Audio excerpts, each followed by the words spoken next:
हमारी class pre 9 student. आज जो आपका टॉपिक है वो प्रीफिक्सेस के हवाले से है। लास्ट लेक्चर में मैंने आपको बताया था कि हम अब इसी प्रीफिक्सेस के जो है यूटिलाइजेशन देखेंगे और अपनी प्रॉब्लम्स को सॉल्व करेंगे। ये आपका पेज नंबर 25 है और उस पर क्वेश्चन नंबर 1.1 है, express the following quantities using the prefixes. यानी इन 4 जो आपके पार्ट हैं, part A, B, C and D, इन चारों को जो है आपने according to prefixes solve out करना है। प्रीफिक्सेस में मैंने आपको कहा था कि उनको आपने अच्छी तरह से लर्न करना है ताकि आपको पता हो कि हमने किसकी जगह कौन सी वैल्यू रिप्लेस करनी है। ठीक है जी, क्लास प्री 9 ये देखिए, आपका जो फर्स्ट क्वेश्चन है वो है 5000 ग्राम्स। ठीक है, और आपको पता है कि हम ग्राम्स की बजाय प्रीफिक्सेस में हम केजी या किलोग्राम्स को यूज़ करते हैं। ठीक है, अब हमने ऐसा करना है कि अपने क्वेश्चन को इस तरह से सेटल डाउन करना है कि हम अपने जो उससे रेलिवेंट प्रीफिक्स है हम उसमें उसको कन्वर्ट कर सकें। 5000 है तो हम इसको 5 × 10 की 10 से यानी 1000 से मल्टीप्लाई करेंगे, यानी 5 × 1000 लिखेंगे। 1000 में 3 ज़ीरोज़ हैं, जितने ज़ीरोज़ होते हैं वो उस 10 की उतनी ही मल्टीपल या उसकी पावर या उसको एक्सपोनेंट बन जाती है। यानी हम इसको 10 की 3 और ग्राम साथ में ऐसे ही आ गया। ठीक है, और अब आपको मैं बताऊं कि प्रीफिक्स में हमने देखा था कि 10 की माइनस जो पावर 3 है उसको हम के की जगह लिख सकते हैं, यानी 3 जो होगा वो किलो को शो करता है, तो लिहाजा फिर हमने 5 और 10 की 3 पावर की जगह हमने किलो लगा दिया और ये आपका किलोग्राम्स बन गया। जी, इसी तरह से जो आपका क्वेश्चन 2 है, पार्ट बी है, उसमें देखें आप 2 के साथ कितने ज़ीरोज़ हैं, ये आपके 6 ज़ीरोज़ हैं। ठीक है, 6 ज़ीरोज़ हैं तो हम इसको इस तरह से रिप्लेस करेंगे कि अब हमने सोचना है कि 10 के 6 होगा तो वो क्या प्रीफिक्स बनता है। तो फिर हम इसको 2 × 10 की इस तरह से 6 ज़ीरोज़ के साथ मल्टीप्लाई कर देंगे। नेक्स्ट में हम जितने ज़ीरोज़ होते हैं वो उसकी उतनी एक्सपोनेंट या मल्टीपल बन जाता है, तो ये 2 × 10 की 6 बन गया और साथ में हमारा यूनिट जो लग रहा है वो वॉट का यूनिट है। ठीक है, और ये इसी तरह से साथ रहेगा। अब आपको पता है कि 10 के 6 को हम मेगा के साथ डिनोट करते हैं, यानी ये मेगा प्रीफिक्स को शो करती है, तो लिहाजा हमने 2 × 10 के 6 की जगह मेगा और साथ में वॉट, यानी ये हमारा आंसर बन गया 2 मेगावाट। जी स्टूडेंट, थर्ड क्वेश्चन देखिए, सी पार्ट जो है इसमें -10 पावर है, यानी तो आप देखें कि -10 के साथ किलोग्राम्स तो बिल्कुल ये सूटेबल प्रीफिक्स नहीं है, लिहाजा हमने इस किलोग्राम जो पॉजिटिव प्रीफिक्स है इसको हमने एडजस्ट करके इसको सॉल्व आउट करना है। तो इसका तरीका ये है कि मैंने आपको बताया है कि के की जगह यानी किलो की जगह हम 10 की 3 पावर रिप्लेस करते हैं।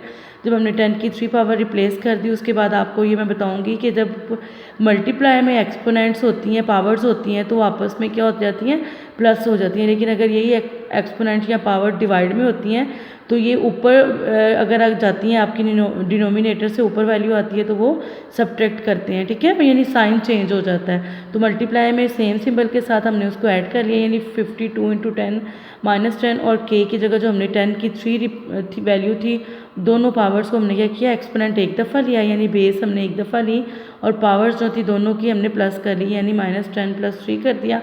तो जब आंसर में आएगा तो ये 10 की -7 रह गई और साथ में हमारा यूनिट ग्राम चल रहा है। अब इसी तरह से 52 है तो इसको भी हमने क्या करना है, 10 से मल्टीप्लाई और 10 से डिवाइड। जब डिवाइड किया तो ये 5.2 बन जाएगा। जब आप 52 को 10 से डिवाइड करते हो कैलकुलेटर के साथ तो ये 5.2 रह जाएगा। और जब -7 और वो जो 10 से मल्टीप्लाई किया था यानी इट्स मीन उसकी 1 पावर है, तो -7 में हम +1 ऐड करेंगे तो इट विल बी -6। और स्टूडेंट आपको पता है कि जब 10 की -6 होती है, अगर आपको याद है तो 10 - 6 म्यू के बराबर है। किसके बराबर है, इक्विवेलेंट टू म्यू प्रीफिक्स के बराबर है, तो लिहाजा हम 10 की -6 की जगह वहाँ पे म्यू रिप्लेस कर देंगे। इस तरह से ये हमारा आंसर 5.2 म्यू ग्राम्स हो गया। स्टूडेंट, जो हमारा ये फोर्थ वन पार्ट डी है, इसमें देखिए हमारे पास -8 में कोई प्रीफिक्स नहीं है, यानी हमारे पास या तो प्रीफिक्स -6 है जिसको म्यू कहते हैं, -9 है जिसको हम नीनो कहते हैं। ठीक है, तो इस तरह से हमने इसको अपने प्रीफिक्स के करीब लेकर आना है। इसको सॉल्व आउट, इस क्वेश्चन को हमने इस तरह से करना है, जैसे 2 × 5 × 10⁻⁸ सेकेंड्स हैं, तो हम इस तरह से करेंगे कि 2 के बाद पॉइंट रिप्लेस करने के लिए इसको 100 से डिवाइड कर देंगे और फिर जो प्रोसेस हम मल्टीप्लिकेशन में करते हैं वही हमें डिवीजन में करना पड़ता है और जो डिवीजन में करते हैं वही हम मल्टीप्लिकेशन में करते हैं। जब हम इसको 100 से डिवाइड करेंगे तो ये 2.25 रह जाएगा। इसी तरह से ऊपर जो 10 की -8 पावर है, ठीक है, इसको हम क्या करेंगे, 10 की जो 100 था उसको हम 10 की क्या लिख देंगे, 2, यानी 2 ज़ीरोज़ हैं तो इट्स मीन के वो 10 की 2 पावर बन जाएगी। अब आपको मैंने बताया कि जब मल्टीप्लायर में दोनों आपके बेसिस होती हैं तो पावर जो होती हैं वो ऐड हो जाएंगी, यानी 10 के ऊपर -8 और +2 करेंगे जब दोनों पावर्स को आपस में सब्ट्रैक्ट करेंगे, क्योंकि प्लस माइनस माइनस होता है, तो -8 में से जब 2 निकलेगा तो इट्स मीन्स कि इट विल बी 10 की -6 हो जाएगा। और आपको मैंने पहले बताया कि 10 की -6 जो है वो प्रीफिक्स में कौन सी वैल्यू है, वो म्यू है, तो लिहाजा फिर हम इसको 2.25 म्यू सेकेंड लिख देंगे। स्टूडेंट ये 4 के 4 आपके न्यूमेरिकल क्वेश्चंस हैं। इसको प्रॉब्लम वर्ड प्रॉब्लम या न्यूमेरिकल क्वेश्चन इसलिए कहते हैं क्योंकि ये न्यूमेरिक वैल्यू या मैग्नीट्यूड वैल्यू निकलते हैं क्वेश्चन सॉल्व आउट करके, ठीक है। इसके बाद ये आपके बुक के ऊपर जो आपके 4 एग्जाम्पल्स हैं स्टूडेंट, आपने इनको भी अच्छी तरह से करना है, जिस तरह से आपका पहला जो है वो आपका 2 के साथ 5 ज़ीरोज़ हैं, ठीक है।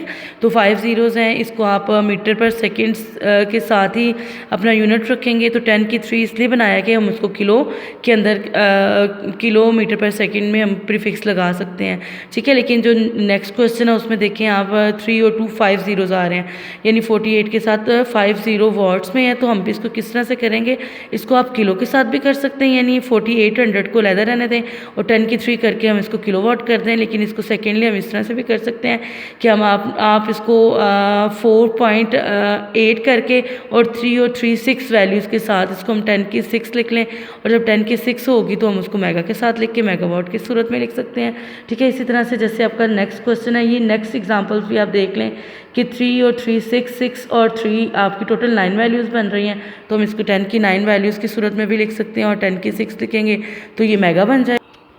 और अगर हम इसको 10 की 9 पावर की सूरत में लिखेंगे तो ये आपका गैगा, ठीक है। 10 की 9 यानी 3.3 इंटू गैगा हर्ट्ज़, ये एच जेड जो है हर्ट्ज़ है, जो आपकी साउंड की फ्रीक्वेंसी है, ठीक है। लेकिन अगर हम इसको 3.3 इंटू 10⁹ करेंगे तो ये आपकी गैगा की यूनिट आ जाएगा, ठीक है बेटा। इसी तरह से लास्ट 4 और 5 को भी आपने इसी तरह से अंडरस्टैंड करना और इसको सॉल्व आउट करना और एक जो परफेक्ट प्रीफिक्स है वो इसके साथ रिप्लेस करनी है।